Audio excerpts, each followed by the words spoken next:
उज्जैनी भारत की प्राचीन नगरी। यहाँ विराजते हैं स्वयं महाकाल, कालों के भी काल। बहुत प्राचीन समय की बात है। उज्जैनी नगरी में एक सच्चा शिव भक्त ब्राह्मण रहता था जिसका नाम था श्रीकर। वह प्रतिदिन पूरे मन से भगवान शिव की आराधना करता था। श्रीकर का एक छोटा पुत्र था। वह रोज अपने पिता को शिव की पूजा करते देखता और धीरे धीरे उसके मन में भी महादेव के प्रति गहरी भक्ति जाग उठी। एक दिन उसने भी मिट्टी का शिवलिंग बनाया और पूरे मन से पूजा करने लगा। उसी समय उस क्षेत्र पर दूषण नामक राक्षस का आतंक था। वह ब्रह्मा से वरदान पाकर अत्यंत शक्तिशाली हो गया था और शिव भक्तों को मारने लगा था। जब दूषण को पता चला कि उज्जैनी में शिव की पूजा हो रही है तो वह अपनी सेना के साथ नगर पर आक्रमण करने आ गया। राक्षसों के भय से नगर के सभी लोग कांप उठे।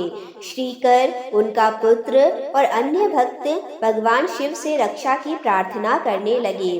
उस बालक ने अपने मिट्टी के शिवलिंग को कसकर पकड़ा और पूरे विश्वास से कहा, महादेव मेरी रक्षा कीजिए, महादेव मेरी रक्षा कीजिए, महादेव मेरी रक्षा कीजिए।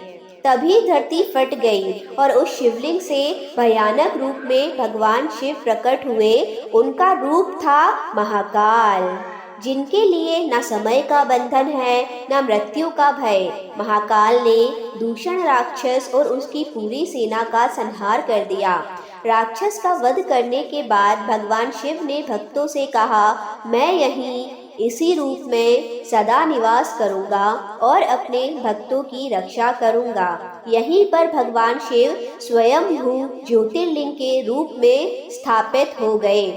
यह एक लोता ज्योतिर्लिंग है जहां भगवान शिव दक्षिण मुखी हैं। यहाँ शिव संहार करता नहीं बल्कि स्वयं काल के स्वामी हैं, इसलिए उन्हें कहा गया महाकालेश्वर, यानी जो समय और मृत्यु दोनों पर शासन करता है। आज भी माना जाता है कि जो भक्त सच्चे मन से महाकाल की शरण में आता है उसके जीवन के सारे भय, सारे कष्ट महाकाल हर लेते हैं।